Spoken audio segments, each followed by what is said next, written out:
What is going on, guys? Welcome back to the podcast. Today we have on Eddie from WRE, the one and the only Eddie. Great conversation with Eddie as always. I love you, Eddie. I would consider Eddie a close friend in my life. Really thankful to get to know Eddie and to know him and have him as a resource and a person that I know in my life. Also, the one and only WRE, window restoration experts. This is my conversation with Eddie. Dude, so tell me about all the traveling, all the tips, and dude, everything that's been going on in the last year. I think, when was the last time I actually seen you? It was the start of this year. I came to the office, right?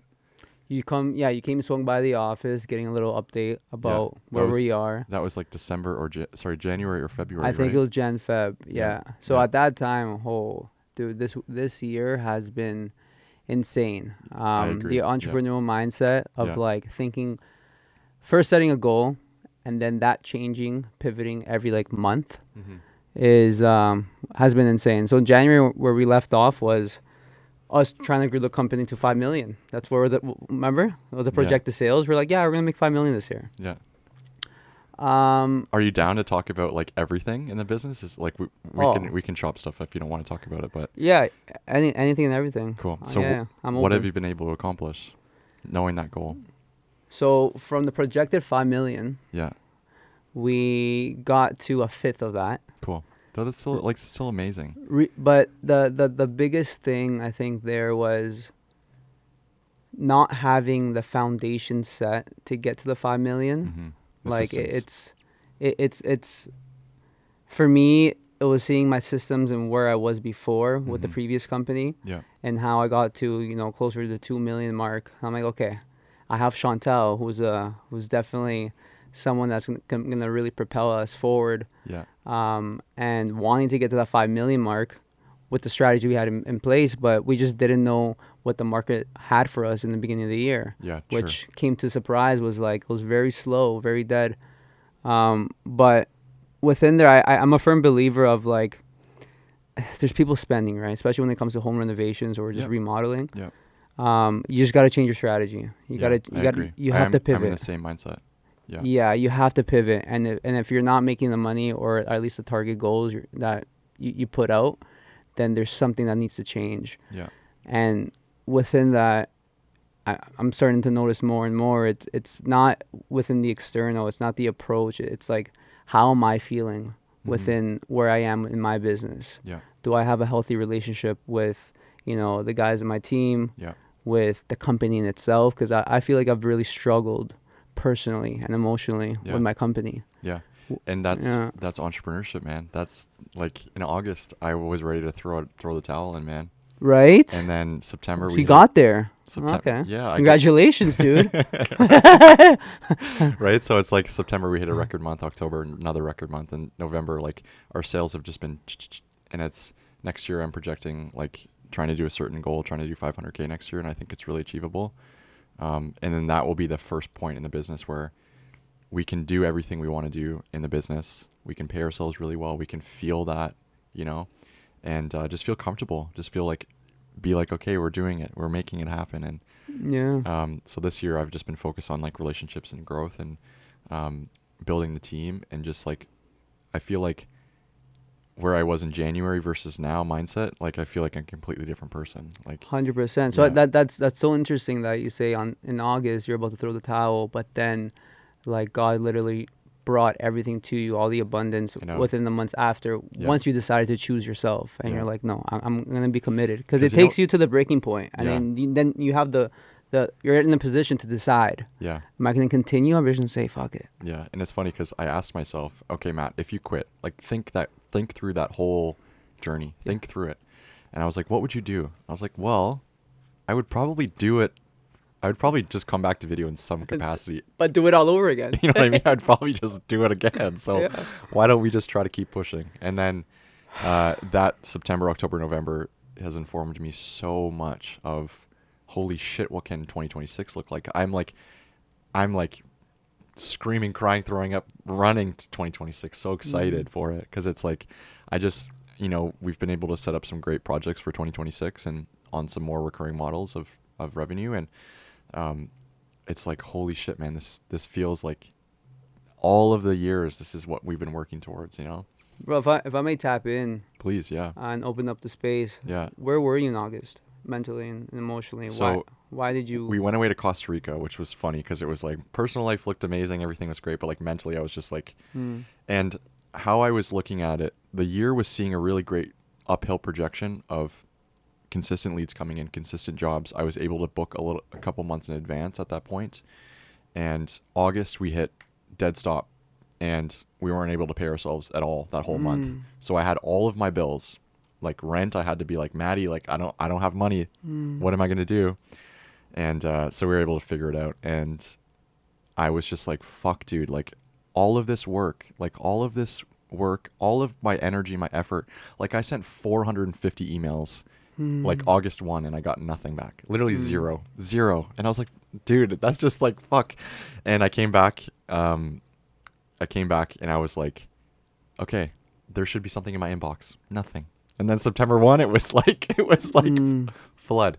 So it was just more like defeated because I felt like I was trying really hard. I felt like I was putting in an active effort to try to grow the business. And I feel like we're doing it very thoughtfully, like I'm not just chasing money. I'm like, I give a fuck about people's businesses. And it's like, I just felt like I was kind of slapped in the face. I'm like, well, I'm putting all this effort in. There's nothing. But that's the limiting mindset, right? It's like knowing that be patient, just relax. And that's what I've taken into September, October, November. It's like, just relax, So Was that your first time feeling that amount of pressure? Yeah. Because I knew we had guys to pay. I knew we had me and Troy to pay. And you had recently moved out? No? Well, yeah, at that point, like we're fully in a new space, and I've been paying for that new space since March. So, and then with the office too, right? I'm just like, fuck, there's no money in the account. Like, what are we going to do? it's like, yeah, I have to call Troy and be like, we can't pay ourselves. And that's obviously a shitty conversation. And, there's frustration there on both parts. And, it's like, oh, you're not doing your job. Aren't you closing? And then it's like, well, fuck, like, I don't know. Like, I don't know what's happening, right? But that I've learned. So now I have data, right? That was informative because I have data. So going into August next year, I know that we should bankroll a little bit, expecting that people are going to be away in August and expecting that people are going to be away in January and December. It's the same way I look at December and January. So I think because I'm here in August, you should be here too. Like, let's just do stuff in August. But people are away in their families. That's when, their kids are off school. So I get it. Like, and I'm just looking at it through a lot more like non-emotional approach, and just like looking at the facts and the face value of it.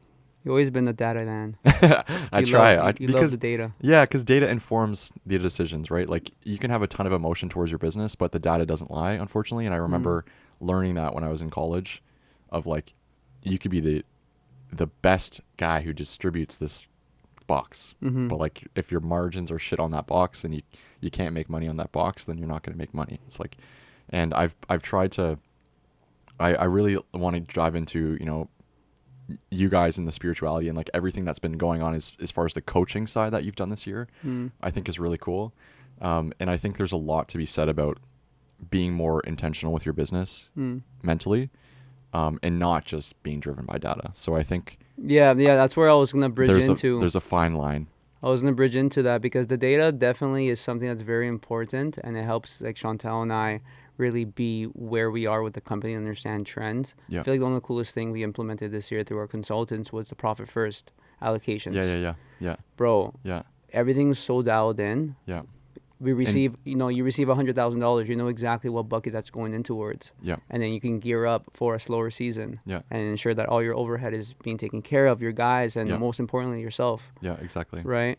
But the bridge onto from like the data analysis to emotions, where I felt like I've really been living in this year was understanding in the go nature, and then just being able to like embrace the feminine within, and then embrace the to just drop into your body and your heart. Yeah. And at the end of the day, I truly do believe that once you're able to drop into that space, things just happen. Yeah. Because you're not just leading with the mind, you're not just like consistently on the chase and that's what I've been doing for the last 7 years with this business. Yeah. And this year, with just the deeper dive within spirituality, the coaching that we've been a part of, Yeah. and the community that we've been flying out every like quarter Yeah. to be to be with, Yeah. and also my fiance, which I call her, the key to my universe, has been able to show me Yeah. how much emotion I lead with. Yeah.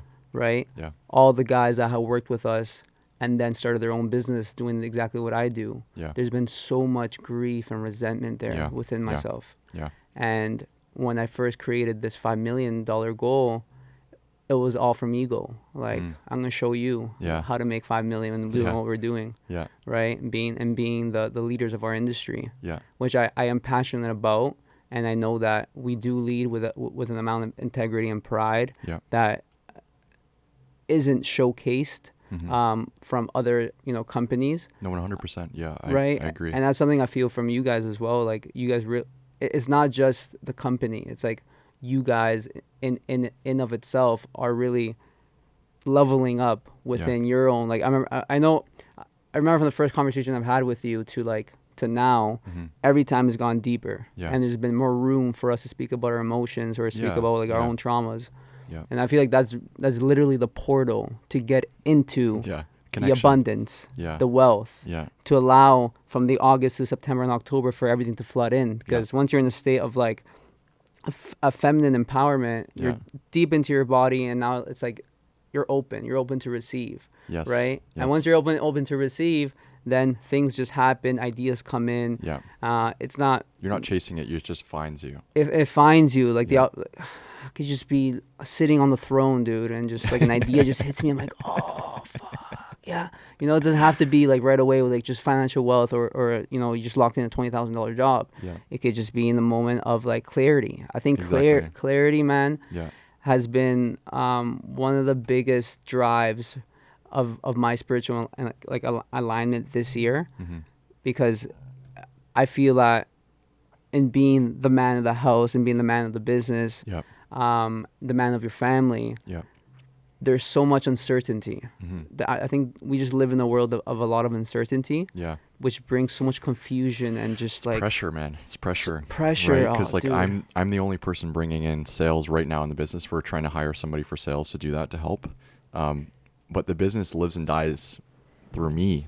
So I carry all that pressure, and I'm cognizant of how I handle pressure and when it becomes too much and when it doesn't. But dude, I think it's so beautiful that you've been able to find that and speak about it openly, not just it be this part of your life that you tap into when you want to, spirituality and being in touch with your emotions. Because I think number one, in the trades, you never see it. And I've met the most thoughtful builders, high level executives, and they're all that way. There's a reason.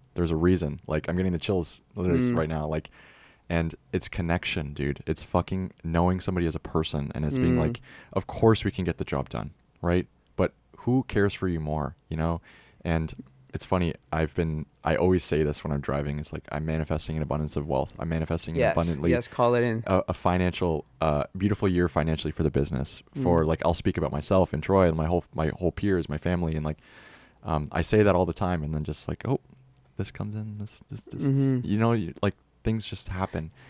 And it's like, not to cut you off, but like, no, go ahead. The guy, School of Hard Knocks guy, he like interviews, hey, how'd you make your first million? Like, that guy. Yeah. And he always talks about God too. And he's like, he's made the connection that all of these high net worth individuals, high value, they all have some sort of relationship with spirituality, whether that's God or whether that's spirituality through your own beliefs. None is more right than the other, but you have some sort of connection with some sort of a higher power. Yeah, exactly. They believe they're doing this for a purpose. But I'm just going to mute that before we get too into this. Okay. Make sure it's like perfectly crispy and beautiful. Okay.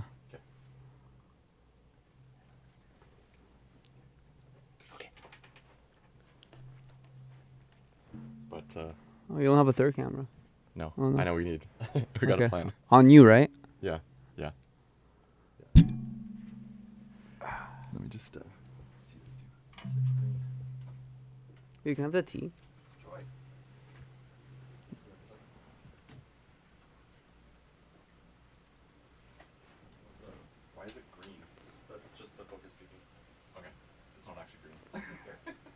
Troy's got a fresh shave today. Oh, it's Friday, baby.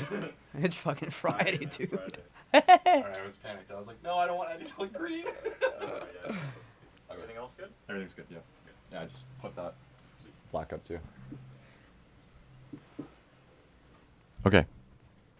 Back to it. Back to it. So yeah, like I said, everybody has some sort of connection with, you know, higher power, spirituality, and some sort of relationship that way. And what has been the journey finding that? And why did you feel like this was the necessary thing in the business and the step? Like, what was there a breaking point? Was there something that you're like, it's just not working and I need to change? Like my August moment, right? Chantel and I, we always say the company is just a reflection of you. Yeah. Yeah. And to answer your question, dude, it's been a journey of self, like finding out who I am, Mm-hmm. all the trauma, all the shit, all the insecurities, all Mm-hmm. of my high school experiences, Yeah. the parties, Yeah. the women, the drugs, Yeah. everything that I was pursuing and going into that I knew it was because of a lack of, Yeah. and just wanting to chase validation and be seen and be loved, Yeah. right? And the business straight up, like when I first started, it was because I wanted money, Mhm. right? I wanted money. I wanted to do something that I could put my parents above and beyond. Yeah. Seeing how much they suffered in mostly my father, how much he suffered in trying to raise me. Mm-hmm. You know, moving from basement to basement, from relative to relative through, you know, elementary, high school. Yeah. I saw something so niche in an industry that it was so big. Yeah. I'm like, you just drive down, how many glass panels do you see in the house? I'm just like, dude, this is like, I found the jackpot, right? Yeah. So building the business in the energy of doing and wanting to be like validated and seen and like put my parents on. Yeah. Yeah. Be that guy. Be that guy for the Yeah. family, for myself, in my society, within my friends. That all led into then 5 years after, I think about, you know, straight up after the breakup with my ex. Yeah. I saw everything, like, it just, my world came down and I was super depressed. Yeah. And from there is where that journey began, and understanding and seeing and acknowledging all the things that I didn't want to be, Mm-hmm. that I was at that time. And through there, that's where I really start tapping into myself and seeing if this business was something I even wanted to do, right? Mm-hmm. Like your August moment, Yeah. straight up, I have it quite often. Yeah. I have it quite often. I think it's powerful to have that moment, and it's important because it's like you have to continue to question yourself and question what you want and grow. And like I'm thankful to know you. I'm thankful to have met you and know somebody who's, you know, equally tapped in, because you don't see it often in men of, hey, let's push self growth. Until they're usually like 40, and I feel like they have their first kid and they realize like, hey, me blowing up, me having no temper, me being an insane person around my baby, like, is not good. I feel like that's a lot of first moment for men. They have those like, oh fuck, you know. And I'm really happy that you found it so early, because you need to acknowledge how early you found it as well, man. Like I meet people all the time who are like just starting this journey, and they're like way like 50, 60, and I'm like, wow, I feel so thankful to like know what I feel this early, you know. And it's there's a writer in the building, and he talks about the falling from the hook sky moment. That's how he describes it. He says everybody in their life has that moment where there's a hook falling from the sky, because when he was 18, there was a hook that fell from the sky. He was working the oil fields and almost killed him. So he decided then and there. That's yeah. Right. So for me, I lost a friend when I was really young, and that kind of like just forced me into the emotion. Like I couldn't control my own emotions. I didn't have any. I was constantly crying. I had that was the first time I sought therapy, and then that journey started, and just like talking about what's going on in my family dynamic growing up, and dude, it was crazy. And like I just remember that moment like it was yesterday. Like I remember being like, I feel like your brain opens. It's just like you have more emotion, you feel more. Like, yes, it's crazy. It's the crazy. amount, like the body keeps score. Yeah. You know the book, right? Yeah. the body keeps scoring, man. And it takes those moments. I heard something very interesting the other day. It was like, actually, from a buddy of ours, Austin West. He mentioned that we have so much stored in the body, and it takes those pivotal moments where it's like some sort of traumatic, emotional event that allows you to release. And once once the situation is so severe, it's severe enough for you to be able to just let it go and let your body tremble, shake, cry, yell. Yeah. You release all the pressure, you release all the emotions that you've had capped into your body for so long, and now you're working from a vessel that is emptied. Yes. Yeah. And now you're you can already, allow to now let aha moments come in, to seek, to understand, to connect and to be open the dots. too, like to be looking at the world through a fresh lens versus a biased lens. And that's where the ideas come in. That's when your love partner comes in. That's when your business partner comes in. Like all those opportunities come from an open, able to receive vessel rather than something that's so closed and tense and angry, getting in your own way and shit. It's crazy. It's funny because I had a call this morning, and we were talking about business relationships, right? Because she's in a business relationship, and it's like me and Troy. Like there's always effort in how are we together as business partners, and how are we showing up, and hey, you're overwhelmed, how can I help you, and vice versa, like all that stuff. And I think people forget that like business especially is also relationships. Like, you being in a relationship and a business relationship is a whole nother dynamic that I would love it to talk about. But like I treat me and Troy's relationship like a relationship first, because we're friends first, and we're trying to do something together in the business. But it's like, I'm not going to attack you because of the shit that's going on in the business. Like this is the problem in the business, and this is us. Like there's a gap, and we just need to figure out what the solution is. And we have those conversations all the time. And I think it's just so important to be like, okay, what's the real problem? Especially in trades. Like you're running into problem almost every day, probably. Like this glass isn't cut right. This doesn't fit. The glue's not setting, like whatever it may be. And it'd be so easy to be just stuck in the frustration.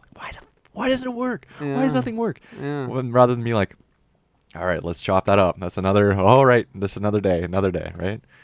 Yeah, man. No, those moments, honestly, shout out to my fiance, because she puts up with so much shit. Is actually insane. Hey, babe. Hey, babe. Chantel's off camera. Some brownie points.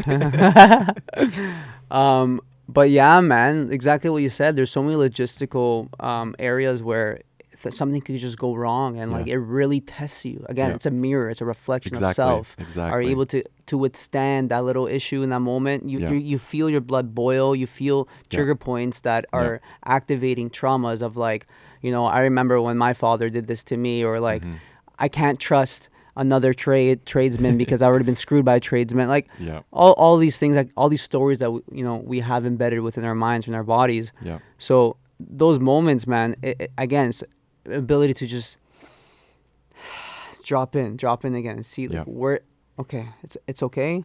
There's definitely some sort of operational thing that could be optimized here. Yeah. Like a quality control check, a conversation. Exactly. A system that could be improved. So if anything, it's showing you how to be better. Yeah. But you have to look at it. You have to look at it. Like one of the best therapists I've ever had, she was in her like late 60s. She would always close her eyes and talk to me. It was like, she was very like from that generation, intuitive. Like 60s, like spirituality. And she'd always tell me there's information in the darkness. She's like, people don't want to look. Don't look at the dark thing. Don't look. There's information there. Look there. Dude, let me tell you something about darkness. Yeah. I want you to try this out one day. Yeah. When was the last time you smoked marijuana? I don't. You don't? Ever? Yeah. So I come from a past where I abused the plant. Yeah. And I was very, I want to say I got to a point that I got addicted to it. Yeah. On a daily usage. Mm-hmm. Now I took a break, and then I have refound a new connection with I call her Pachajuana, like marijuana, Pachajuana, where you go into ceremony with it, just like our ancestors would. Mm-hmm. So funny enough, last night I did a journey, so we call them journeys. Mm-hmm. You take, you have the spliff, you honor it, put it to your heart, you put it to your forehead, to your third eye, and you take a puff. You inhale it, okay, exhale, that's all you need. Now you lay down, you put on headphones, some like shamanic music, or maybe binaural beats. Put the headphones in, blindfold, and you go into complete darkness. And bro, the shit that comes up. So your therapist was definitely in their hippies vibe back in the 60s. For real. And it's like, that's why people have, like, I think there's definitely ways you can do that with substance. Like, I think it's interesting to look at it that way. Like, I have done that myself too. And like with mushrooms too, like mushrooms force you to go there. You have no control. You can't. And it's like, it's cool that you can kind of find that intentionality with what you're using and still being safe about it and still being like thoughtful about it. I don't think anything is bad. You know what I mean? Like I don't look at the world in black and white. But it's important to look at, like you said, when you were misusing stuff and when you were not doing stuff you were supposed to, and whatever it may look like. Like, dude, I came from, both my parents are hardcore drinkers. So it's like fucking, I saw insane shit growing up. All my, bunch of my friends got super addicted to drugs growing up too. And I went to the Sioux. So I was able to actually physically leave and like see what, they figured it out. It took them a couple of years to figure it out. But like, I was so thankful. But why I say that is like, I'm not so far removed from that situation. Like, I know everybody knows somebody who's struggling with substance in some capacity. I live in Hamilton. I see it every single day. Maddie works in addictions and youth counseling. So it's like, I see it. We talk about it almost every day.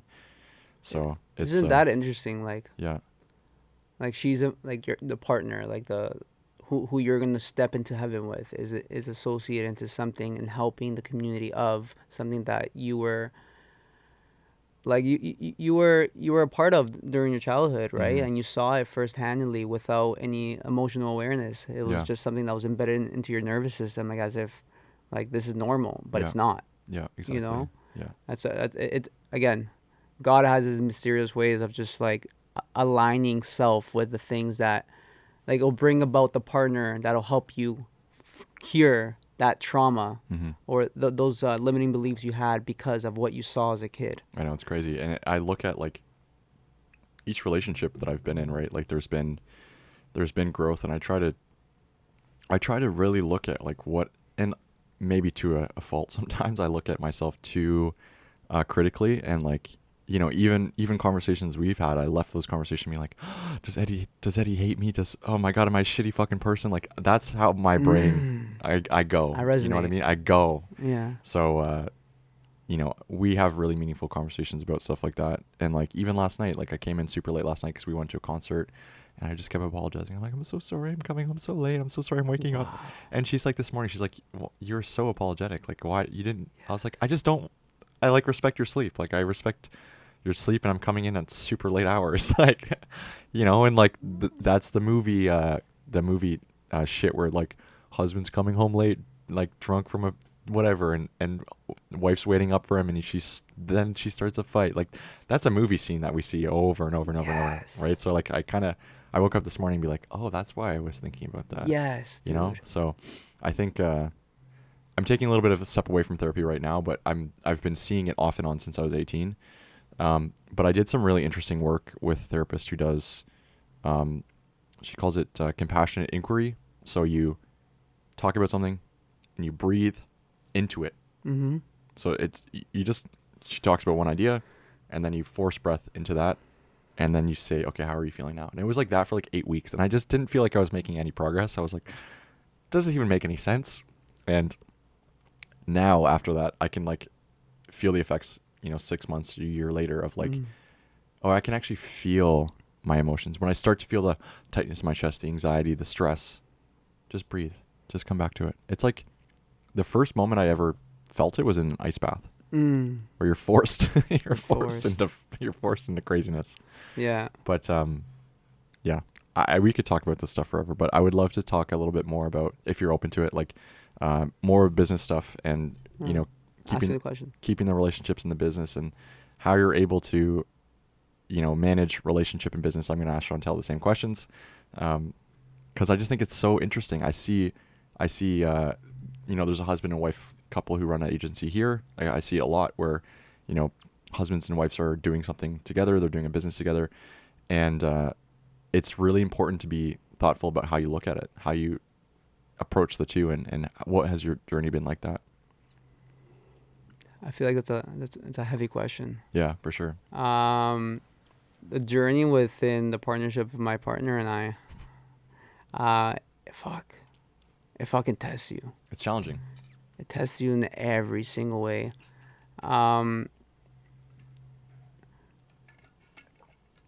It's funny because when you were asking your question, in my head I'm like, is he asking me, or is he saying that I'm good at handling my relationships, like as if I've had a good track record in managing and having healthy relationships within my business? Because the answer is no, Eddie. But I also don't know that.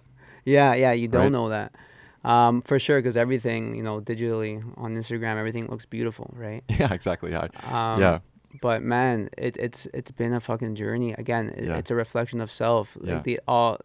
Even my ex-partner, right? Mm-hmm. In running Only the Glass, that was something that was very deep and profound, where there was it could have been a better ending, Mm-hmm. a better separation if there was more communication involved. Yeah. And a lot of the guys that worked with me, I lost two of my bestest friends Mm-hmm. growing up because of Only the Glass, Mm-hmm. right? Because of the separation and the closure of that company. My brother, my cousin, I lost my relationship with him because of a business deal as well, in trying to grow his company. So those are the things that live with me day to day. Yeah. And those are the moments where I'm so apologetic as well. Yeah. That's why I resonate with you, because then now every move I make, or every argument that me and my partner have, You're spiraling. and spiraling back into Yeah. that, and all these things start going in my head, and I start apologizing, saying sorry this, sorry that, and then feeling so guilty and like down on myself, and I'm like, like just for example, I messed up in the last 3 projects we've had. I've had some sort of measurement error, and it didn't cost us thousands, but it cost us, and it's something that it was a minor slip up, but for me, like, it wants to bring me down so bad. Yeah. Because of the self-criticism. Yeah. It's crazy, man. Holy shit. It's crazy to say that. Cause like, I look at it like, so I don't know. I don't know what happened. Well, when I went away on my trip and I came back, I remember me and my sister got in this big argument, and I was like, holy fuck, dude. And I was like, why is this It's just cause we were both so triggered. We were just triggering the shit out of each other. And like, we both didn't heal enough at that point to be like, okay, this is not about us. This is about something else. Yeah. And I kind of recognize that, like, the voice in my head that's positive and nice to me and positive self-talk is like the older version of Matt who's looking at my life now and be like, it's okay. And like the person who wants you to tells you that you're a piece of shit, or tells you that you're fucking up, and oh look, Eddie fucked up again, like that voice, whatever that voice is, that's like the person who's trying to pull you into that darkness and that terrible path. And it's just like, which voice do you listen to more? And I ask about relationships and business because not to challenge you, but just to be curious, because I think it's a beautiful thing when I see a couple working together and they're working well, and obviously there's going to be challenges, but I just think it's a beautiful thing. And that's kind of more what I was speaking to. It's been one of the most beautiful experiences I've ever had. Yeah. Listen, like, from when I first met her, I asked her to be my girlfriend within a couple of months. And then within a year and a half, asked her to marry me. Yeah. Right. So in the span of our relationship, we have grown so much in a year and a half that it's like I've known her my entire life. I know. And she says the same thing. Yeah, and I can see it in you guys. Like, even when we last talked in January as well, is like, I just think it's amazing that you guys both are traveling together. You're traveling partners, you're business partners. You guys are both open to doing these cool retreats and masterminds. Because that's really rare to find. Like, to find somebody who, number one, wants to see your business grow and wants to help, but also is just as interested as well. Matt, we literally called each other in. Yeah, bro. That's why she's next up. I wanted to do a 3Z episode, but I didn't know if we could actually logistically fit. Oh no, she needs her own series, dude. Yeah, she's on some next shit. Yeah, she's on the next level, dude. Yeah. But we literally called each other in, like everything that she was looking for in a man, and opportunity and values and like projection to the future and spirituality, because she was in her own journey during that time as well. So as I was, right, and everything that I wanted in a woman to grow this company with, to be a part of this, to seek with me, to put up with my shit, you know. It literally, it came to me in a yoga room. Cool. Right, so that's how we met, and now moving forward with our company, every day invites new challenges. Yeah. But then again, it's coming back to the remembrance that there is no growth if there's no love, right? Like you're triggered, you're this, you're that. Just finding that softness within again to just be to realign yourself, because you're just at that point you're just like miscongruent to what the thing actually is, right? Yeah, you're misaligned. Yeah, you're misaligned, right? Yeah. So coming back to alignment, and I feel like the alignment of it all is finding the love. Yeah, again. Exactly. Yeah, it's important, man. And it's funny because like we had a proposal meeting last week, you know, where I was pitching a client in a very formal setting. First time I was doing this in this setting, and the night before I realized like, and I've thought a lot about like sales and sales psychology as well, of like they're not like, they don't think you can't do it, or they don't think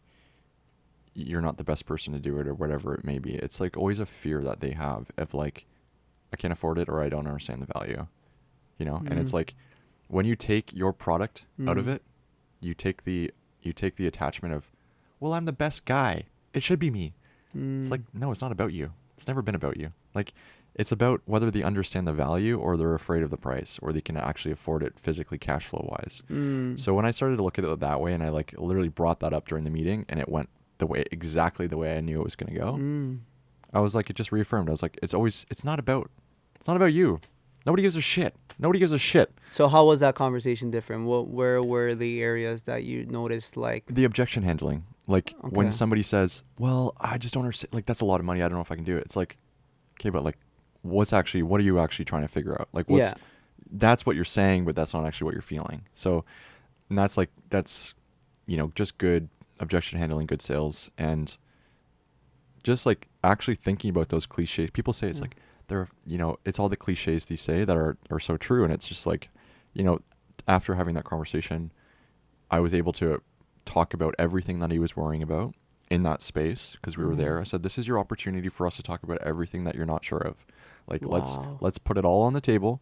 Let's put, nothing is off the table to discuss about. Write it down. To discuss about. And let's figure out what the solution moving forward is. And we were able to do it.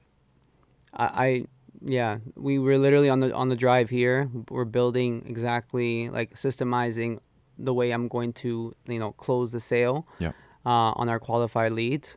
And I feel like this really speaks a lot of truth to how to, because I have a whole part where I want to show the value on the table. Yeah. But you're focused on you. You're focused on, hey, look at how much thought. Look how much thought. My delivery. Look at how much thought I'm putting into the business. Look at how nice of a dude I am. Look at how different I am. It's not about you. It's about them. Yeah. They're afraid of this, whatever this is. You just got to figure out what that is first. No, the word that comes to mind is feel. Like, how do you feel? What are you feeling? Like, what is it that you want? Yeah, and I ask people all the time, like, this is the price we have in mind. How did that land? And they're like, oh, that's good. Or they're like, that's a lot. And I'm like, okay, so why is it a lot? Yeah. Why do you think it's a lot?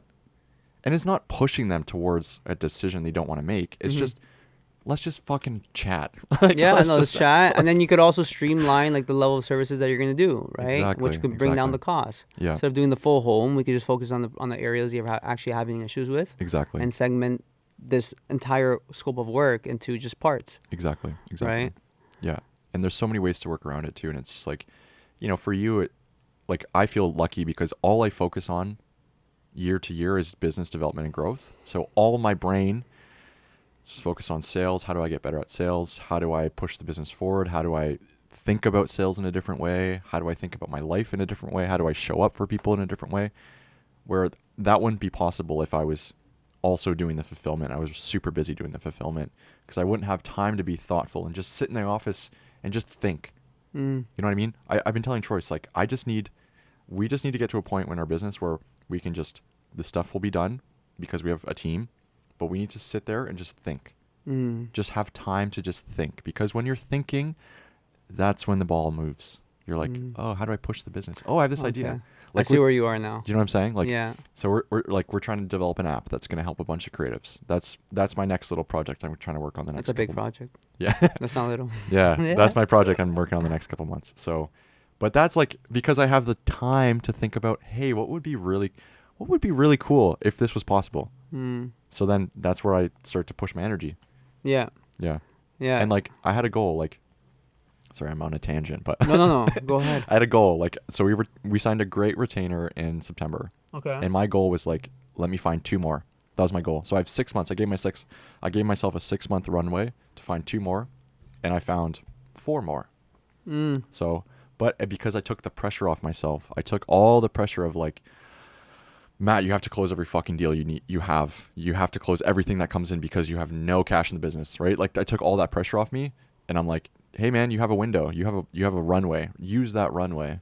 And you know, I'd look at the same in your business too, is like, if you guys have a really a great couple of months or a great couple of runways, use that runway to find the next major developer or apartment complex, for example, right? Yeah, it's like using the tools that it's already working. Yeah. So that you could find the next month's work. Yeah. Always be thinking like a month or 2 months or 3 months ahead. Like I'm thinking into January right now. I'm not. Yeah. 2026 already started. Yeah, exactly. So that's I know you think that way too, and it's been cool to like meet other business owners who think that way, because I find you either get one or the other. You get people who are like stuck. They're like, oh my god, it's November. Yeah, like, so I'm already in January. Yeah, exactly. Yeah, because then you hear people about the consumerism on like the holidays, right? Okay, they're not going to be spending so much on their homes because now they're catering to all their family. But there is still a market out there for what the season holds, and better yet, work on your system so that you have a stronger delivery in the new year. Yeah, right? build in the slow. Yeah, build in the slow. Right now, we something that has really changed for us is, well, first of all, optimizing our systems. And now bringing about like the sales and marketing to a whole new other level. Yeah. Before, it was my style of sales and marketing was just pushing as much volume and just wanting to talk to everyone, and just I wanted my phone to have 100 texts and 100 phone calls in a day, and not knowing where these leads are coming from, but I just wanted volume, right? Yeah. Because higher volume is higher the likelihood of closing. Exactly. Yeah. Right. Yeah. But absolutely just driving myself insane every single year. So that's the same transition that I've gone through in the business too. Is like, I thought, okay, more volume. Now I'm like, I just need to have 7 clients. That's it. 7. That's it. Yeah, so like what I'm hearing there is coming down to a client avatar and a main offer that you actually want to do. Yeah. And that makes you different from everyone else. Yeah, exactly. Right when we came there, we're like, okay, WRE 3.0. So notice 3.0. We already did a 1.0 and a 2.0. Now we're at 3.0. Yeah. So now it's catering, not being your everyday foggy or broken glass fixers, but we're catering to energy efficiency. How can we update and upgrade your energy efficiency with proven value, proven results through the 3 measures of window restoration? Exactly. Glass, caulking, and hardware, right? Exactly. Without needing to replace the entire vinyl system. Yeah. And that's something that, came to me 7 years ago when I first started this within this niche.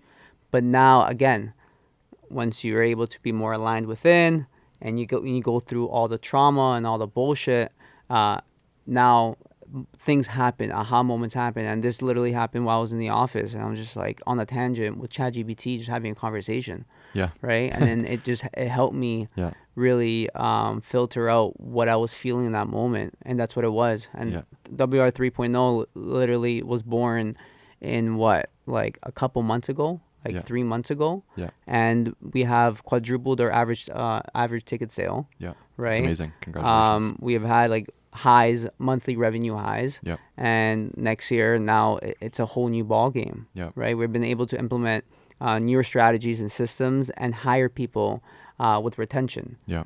And also, dude, shout out to the Sioux, shout out to Grant. Like, he's a stud. He's been a huge addition to our team. Yeah. Like, just the people that are coming into our space are people that we see, wow, we could really grow with them. And they're not just going to be a part and just and help our company grow, but like they're here for the long run. I know. I feel like, so when I first met you, I kind of had that, like, I knew Grant was doing this.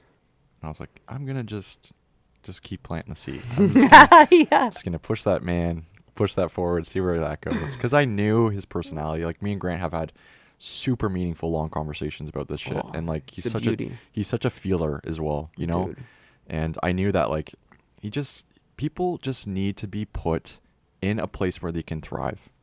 And I've always been able to, like, I can see that very clearly. And that's why, like, I feel like I'm such a connector. Like, I just want my favorite thing to do is be like, hey, meet this person, you meet this person, then you guys get along, and they're like, hey, thanks for that. I'm like, oh, no problem. Like, that's my favorite thing in the whole world. And like, it's also really great with sales too. Like, the amount of people are like, oh, this person like reached out to me because of you, like, oh, thanks for that. I'm like, no problem. Like, there's nothing. What is it to me to literally send a text or an email saying, hey, you guys should meet? Like, that's all it takes. Dude, the best is when I get that one text from you and like, oh, hey, I'm buying groceries, I see a broken glass here, I'm gonna give them your card. I'm like, sick. I appreciate that, dude. Out of nowhere. Well, I'm just like, well, who do I know who does this? Like, that's the thought, you know? And you go in there, can I speak to a manager, please? But I was gonna say something else too, but no, I think I feel the same. I was gonna say I feel the same way about our team. Is Liam reached out to me on LinkedIn like last year and was like, hey, I've been seeing what you guys are doing on Deadline. Like, I would really love to help. And this is right when our first editor left. So we had our first editor who was great, reliable, and he's like, hey guys, I'm leaving. And I was like, okay. The guy who did our videos. No, different guy. Those guys are still with us. Still our guys. So we had another guy, we were working with Sam. So Sam wanted to go into the military, and I was like, no harm, no foul. Damn. Totally fine. And I was like, I remember when he told me, and I was like, what the fuck are we going to do? I was like, literally like, what the fuck are we going to do? And then 3 weeks later, Liam reached out, and he's been with us since. Wow. So, and like, he wants to, and then we talked to him yesterday. We were at a shoot yesterday, and I was like, I really want you to come like a couple days a week in person. Cause like the three of us being together, I know is going to propel the business. Cause it's like, I only see him like once a month. Cause like we'll shoot once a month. Right. And it's like, I want to see you more, man. I want to see you more. I want to spend more time with you. Yeah. So there's nothing like that, dude. I always say, let me touch your skin. Like, don't just like, I want to hug you, dude. Like, I know. That's why I was like, man, the 6 of us all got to get together. Like, we all got to have drinks and dinner. Yeah. Cause I feel the same way. I'm like, I just got to see your face, man. Yeah. Sure. We can call, we can text. Like, let me see your face, man. I'm interested to know, what do you have planned for next year? Yeah. So we're doing full service offerings, so that's changed within the last 6 months. So we found a really great vendor who will handle everything to do with marketing in a really meaningful way, and we can still focus on video and still do what we're doing. So that's been the what we've been selling, and it's been great because I really enjoy working with their team, and they look at business in a really business first kind of empowerment, like business empowerment first. So they want to obviously help drive sales and leads, and they want the business to grow. To scale. They're not just a marketing company that's like, okay, pay me a retainer, fuck you, you know? Like, which, I hate those. Dude, it's really hard to find legitimate marketing companies. Oh, yeah. It's been the bane of my existence this year. Because I knew once I could tie in what we do, the visuals, with some ad spend, some web, some whatever, it's going to be insane. Because I just needed to find the person I trust first. And I wasn't gonna take everybody and anybody. I needed to find the right person. And it's like you finding your glass distributor, right? It's like you need to find the right person. Yeah. And you can take your business to the next level. You can take also their business to the next level. Yeah. Like just through that relationship. So 2026, like we've signed, like we have 5 people on retainer right now. I need 2 more, and then we'll hit exactly where I want to hit. Sweet. So I'm like, the path is there. And then the pressure's on for the sales. Yeah, pressure's on, baby. And I think this comes out in January at some point. So Sick. By then I'll already know. Congratulations, bro. So woo. Yeah. No, congratulate everything. Thank you. Yeah. Yeah, it's been really cool, man. And I've just been, again, like you said, just keep trying to change the business in a meaningful way and pivot. And I think that is what is very important to do in business, especially being young as we are. Pivot. Just keep pivoting. Keep pivoting. Because big companies that have been around for a long time and are doing well and have 100 years in service, right? They're not doing that because they're stagnant. Like, you know, they'll develop some data, change. Develop some data, change. And like, we're going into calendar year 3 next year, dude. Like, I also like need to soak that in sometimes. Like, we started the business in 2022. I came on full time in 2023. So it's calendar year 3 next year. And it's like, how the fuck have I been able to do this in 3 years? What's going to happen in 10, dude? What's going to happen when I'm like 40? Like, so that's what I'm really looking forward to. Where do you see yourself in 10 years? So ideally, deadline would be rock and roll machine, efficient machine. I would have some equity in other businesses. I would have, some real estate as well, and just be traveling, shooting photos, living somewhere hot, ideally. Oh, sweet. And yeah, just keep doing what I'm doing. I'd like to be like fractionally in a bunch of different businesses, because I think one of my strongest things is seeing what people are doing in their business and efficiencies, and like being like, how can I help you? But I need enough skin under my belt to be like, hey, I've seen this in my business and this business, and then be like, hey, maybe this would be interesting for you to implement. Yeah. But with our consultants, they have been such a great help. Yeah. I mean, yeah, again, like how you mentioned, the experience. They've had so much experience, but I feel that, because I also try to study them, like, okay, what are they offering to me that's going to be different than somebody else, right? Yeah. And I feel like what they're so good at is just understanding where you are. Yeah. And again, like coming back to the principle of, the company is just a reflection of self. Like, where are you emotionally? Where are you, like, in the metaphysical world, within the energy of self? Like, where are you? Yeah. And maybe that's why you're stagnant within X, Y, and Z of your company. Exactly. You're not able to deal with the pressure. Look at the bigger picture first, mindset first. So yeah, I think we've been able to accelerate the way we have because of our mentor. So we're still working with him. We've been working with him since the first year of our business, and we took his secondary course for scaling the business. And it all started with mindset first. And I remember being in that conversation with him and being like, I just want to know what to fucking sell. I'm like, how do I price? How do I sell? What do I do? And it was like never about that. And then it's informed everything else. And we were talking like today about different ideas for next year. Like, and how important have mentors been in your business? And like, how did you know, number one, to have the courage to ask for help, right?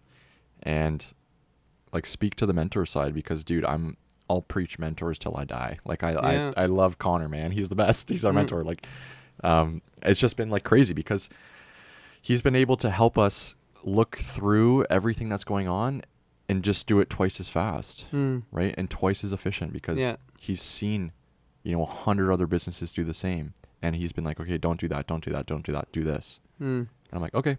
Yeah, I think to speak to that is just that, dude, you go on Instagram, YouTube, there's so much information out there. Yeah. And then you start following this mentor, this advocate, this coach, that coach. And now you're getting misled into so many different avenues of how to like scale on what processes to begin first, or what book to follow, right? So analysis just sticking to analysis paralysis. Yeah. So then when you stick to somebody that just not only do you become more like, your nervous system becomes more clear, and you're not so anxious about what's my next move. You're able to also trust them and just go within what they know of the experience. But also the consultant, it's like you have to have first a human level connection with them to really resonate with, and be like, okay, I can listen to you, and listen to you changing my everyday habits and whatnot, and just what I do with the company. But our consultant has been the biggest game changer we've only been with him for the last 4 months.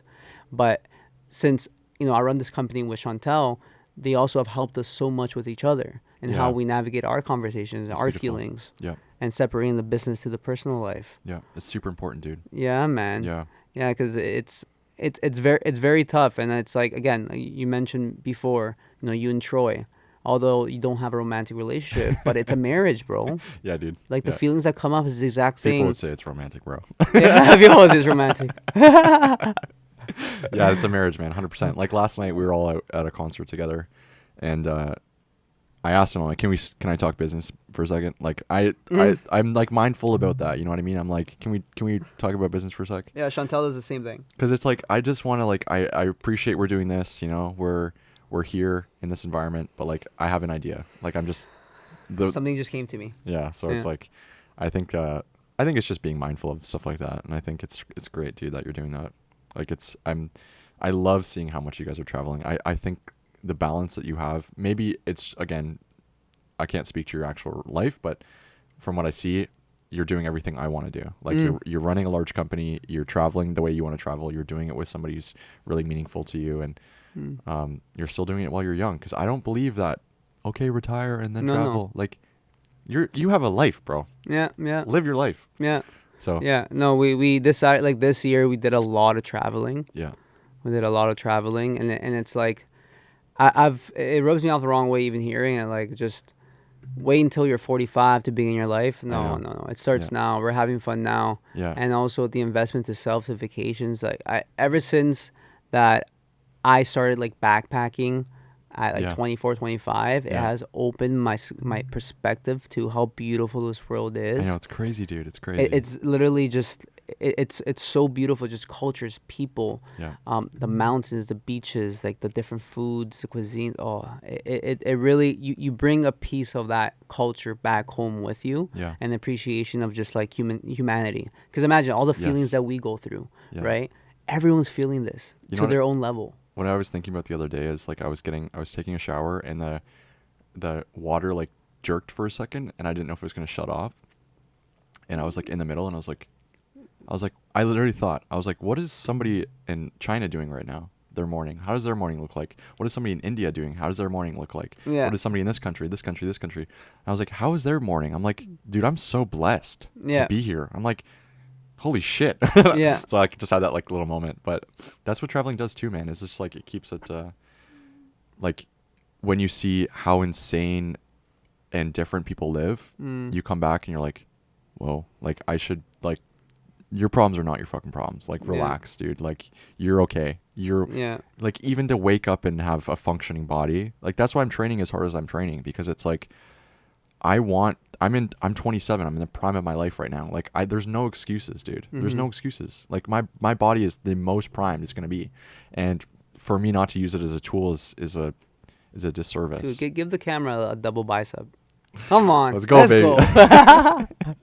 But I know you find the same in your life. Like I love to see how active you are still training, and you know, you look great. So it's like, and you've been kind of like I've looked up to you in that way as well, as like, you know, you have a beautiful relationship, you have a big company, you have people who really love working for you, you know, like Grant and oh my god, I'm blanking on his name. Eric. Like Eric, bro. Like you guys are like so amazing together. Like yeah.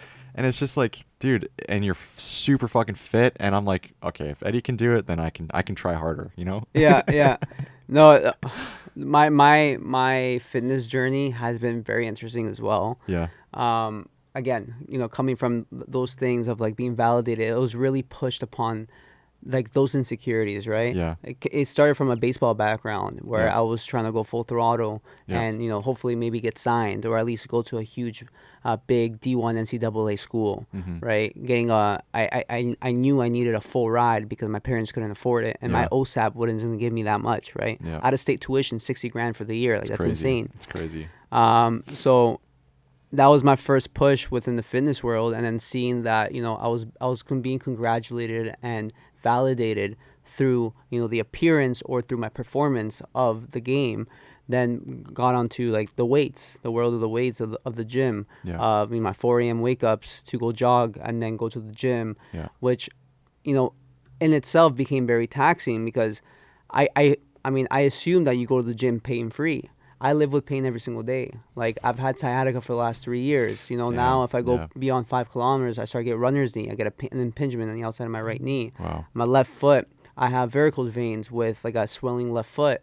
So these are a lot of things that like again, Instagram paints a beautiful picture, and I've painted a beautiful picture within those, but the pains that I've had because I've been neglecting what my body's been trying to tell me. Yeah. So now I've literally, I stripped away weights. Like, people at Lifetime, I tell them, oh, I don't see you that often. I'm like, dude, I'm done. Like, I'm not even entertaining this conversation because I'm triggered by what you just said.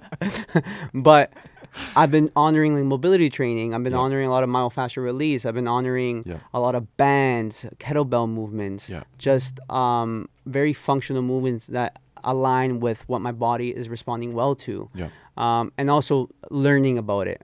First and foremost, like I'm getting hit with a bunch of ads, so you know it. Like I bought like 3 programs already, so I'm just trying to learn more and be more intuitive with how my body wishes to move. Yeah, that's how I want to train too. I want to do more functional like kettlebell stuff. Like Joe Rogan looks great, man. He does kettlebell full body every day. That's all he does. Yeah, and it's like, there's something to be said about that, because it's like I'm pretty stiff. I'm doing a lot of like push pull up or whatever, like split. Yeah. You have your 5-day split. Yeah, like, it's like you're bodybuilding a little bit. Yeah, and I'm fucking sore, and it's like my body is tight, and it's like, oh, because I'm not stretching. I'm not doing anything other than, you know what I mean? So it's like I need to incorporate. I've been thinking about that all this year, is like incorporating more daily yoga and doing some kettlebell. Well, let's like dive into it a little bit, right? Yeah. Like, why is it that you lift?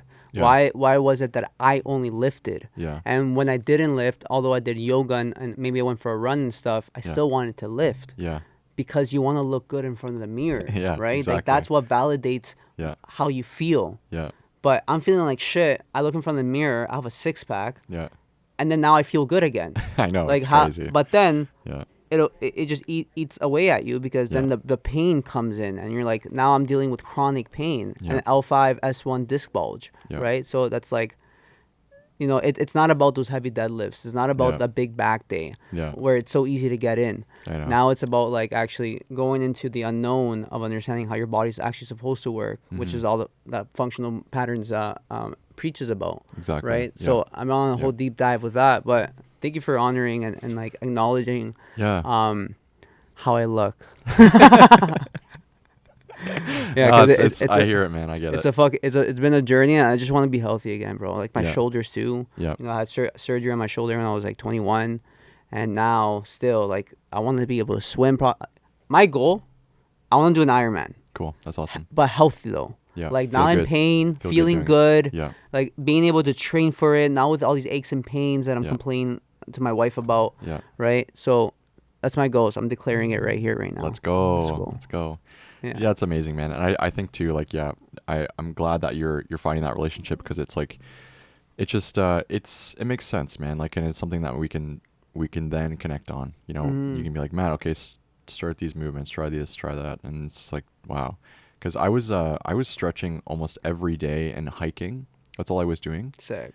And like when I was traveling, and that was like the best I looked, the best I felt. And you felt the best. Yeah. Yeah. And I was like, I wasn't even pushing any weight, but the pushing weights have helped a lot with like the job too, like loading gear and stuff. Like for me, so it's like for you too. Obviously, there's got to be some sort of weight training in there, because you're you have to have a fundamental of like masterpiece of glass. Yeah, like the strength conditioning has to be there for just like even longevity of your body. Yeah. But it's not the end all of how you should be training. Exactly. Yeah. Right. Yeah. Totally. Because mobility is definitely number one. I've learned the hard way. Yeah. So, talk to me about 2026, man. Where do you want to take the business? What's going on? Where I want to take the business. So, first of all, we're starting 2026 without a number in mind. Yeah. Because that's what I did 2025. We're seeing that every quarter is a whole year in itself. Like the way we're moving, we are really progressing within each quarter of the year. The last 2 quarters, we have made leaps that, I mean, I've never had in my business career. Yeah. But also, proud of you, man. I know that the last 6 years of doing what I do has built so much foundation to now be at a point where we could implement structure and implement the right little tweaks to really propel us forward, right? So 2026, honestly, man, my main goal, it's not the number. It's just maintaining, the 35% profit margin, along with my wife and I being out of the day-to-day task of just like, lead generation, discovery call, fulfillment, and just overseeing operations, right? Just being in it enough to consistently just be tweaking and adjusting, right, when everything's come up. That is my goal for 2026. It's amazing. And then that way, our 2-year goal, what I know for sure, is establishing a team that's fully ran. We have the right people in place within the right positions for WRE to be operational without us. So then we can move to the States. We're thinking of Austin, Texas. Cool. We want to bring it over there. Yeah. And starting a life there. Same conversations, man. Me and Troy. Austin, Texas. Yeah. Yeah, it's a cool spot. It's dope. Yeah. It's really dope. Yeah. So and we've met through the community that we were a part of this year. We met a lot of people that live out there. Yeah. So we see so much opportunity, and it's just. Yeah, dude. It's like that's what life is about. Like I just feel like in Toronto, it's like we have a force field around Toronto or something. Yeah. Maybe that's just my belief system. No, I believe the same way. I don't want to be in Ontario. It's just Sorry. the 401, Sorry, the 400. Guys. Yeah, no, I want to be here either, man. Yeah. I want to come back. Toronto, don't get me wrong. I love Toronto, and it's held so much opportunity and growth for me and my family, right? Yeah. I want to come back whenever I want to, but Yeah. not be able. Like I don't want to live here. Yeah. Yeah. It's just like it's not. I don't think we should be sitting in a car this long. You know what I mean? Like. Sitting in the car this long, yeah. Like it's like, why can't I just go fucking walk somewhere? Yeah, right. bro. Like, so that's what I've found I've really valued, and the most happy I've ever been is when I've been in a beach town. I can see the water. I can go surf. I can go chill in the sand. Like that's when I was the most happy. It's like, why my parents are from fucking the East Coast. Why am I here? You know what I mean? Yeah. So that's my journey, but I gotta build the company first, and then we gotta. That's and sometimes, dude, I like, we speak about growth so much within the company. Like we gotta do what we gotta do here, so then we can build the life that we want to build. Yeah. But like again, I'm gonna hit you with this. I want to get your perspective. When does that end? I know, right? It's a and chase. will it end? No, that's what I've. Or will it end the day you decide? Okay, this is enough here. I'm gonna move on. Yeah, I know. It's something I'm cognizant of a lot. Is like I have a number in mind, the 500K. What happens when I hit that? Dude, I don't know. I'm probably gonna want to push to 1 million. Like it's just who doesn't want to push to 1 million? Exactly. It's like that ball that post is always gonna get moved back further, and it's important to be. That's why I said this morning. I said, make sure you're not pushing that forward for the next 2 years. Like look at things thoughtfully and be like, okay, when is my time? Right. And I think that is what will answer that is not the total revenue, is how much you have saved. Like, yeah. Right? When's my time to leap? Yeah, exactly. Yeah, because you can make $1 million and still be broke, right? Yeah, that's true. On paper. So it's I think it's like, okay, do I have enough, invested on the side that could provide, my interest of like monthly payments for that to pay me and be able to go elsewhere? Yeah. Because I'm a firm believer of like, us. Dude, we created things out of nothing, right? We could do that anywhere else in the world. I know, I completely agree. Dude, I lived in the Sioux. Like I moved to the Sioux not knowing anybody, and I had an incredible community up there. And like I did well. I had a great time. I did well in school. Why'd you move there? For school. Oh, for school. Yeah. So okay. Yeah, I took a program up there, and I came there.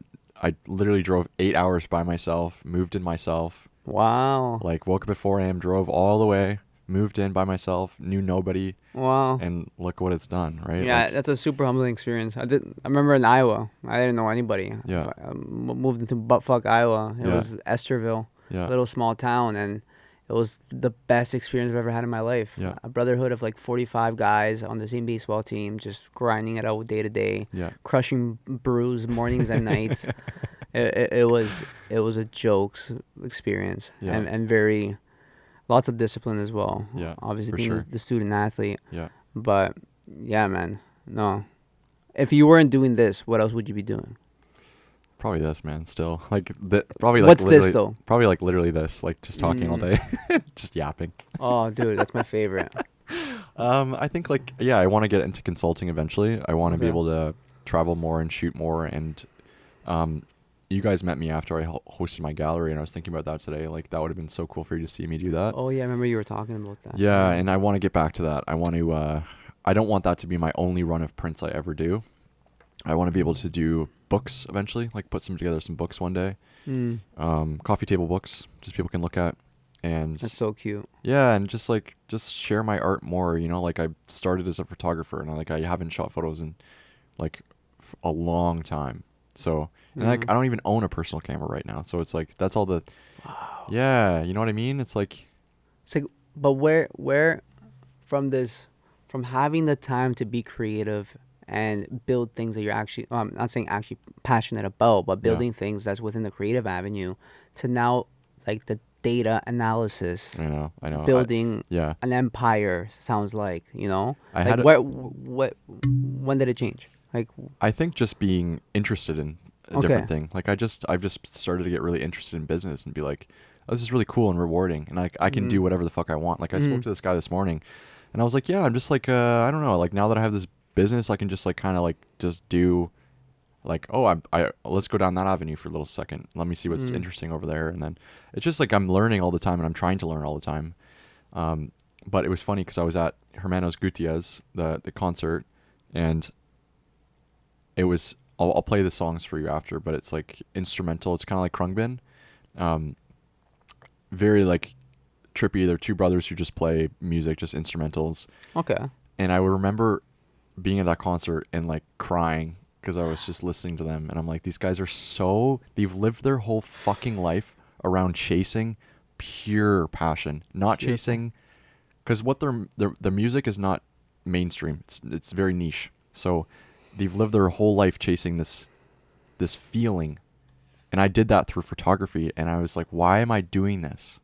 But it's not chasing. It's not even chasing. It's just you're being who you are. Yeah. And an expression of like self. Yeah. Right. And like that was I think was in March this year, where I was like, okay, I need to look at the business. I need to approach the business differently and approach it more authentic to me. Because like, and I had this conversation with our mentor as well when we did our mastermind in November in Mexico. Is like I was trying to be a certain version of Matt because I thought that was business. You know, you got to be polished. Wear the face, right? Yeah. Well, yeah. So it just like I just learned. I'm like, just fucking be. Is that why you grew the stash? No. No, because I was like, can it grow? You're like, I'm being more authentic. No, I was just like, I want to know if it'll grow. And then Maddie's like, I really like it. I was like, all right, she's staying. It tickles her when you kiss her, eh? And then people have been like, I really like that. I'm like, all right, it's staying. Right when I pulled in, I saw, I'm like, that's a thick stash. I rate it. Thank you. But yeah, man, this is a great conversation. We've hit well over an hour. So, yeah, where can people find you? Where do people want to reach out to you? And any last words on how to wrap it up? And we could talk for hours, dude. Yeah. I mean, where you can find me is my personal profile, Eddie B. But I'm sure you'll be hit with an ad or something with my face on it. Like, we're just trying to dominate marketing throughout the whole GTA. But I think last words is just love, bro. Honestly, like.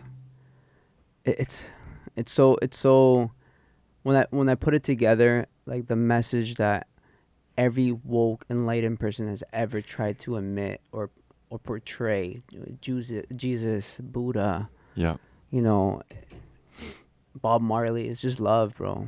Straight up. Yeah, I think I'm gonna leave it off there. All right, love that. Love that. All right, guys, thank you so much for listening. We'll see you in the next one.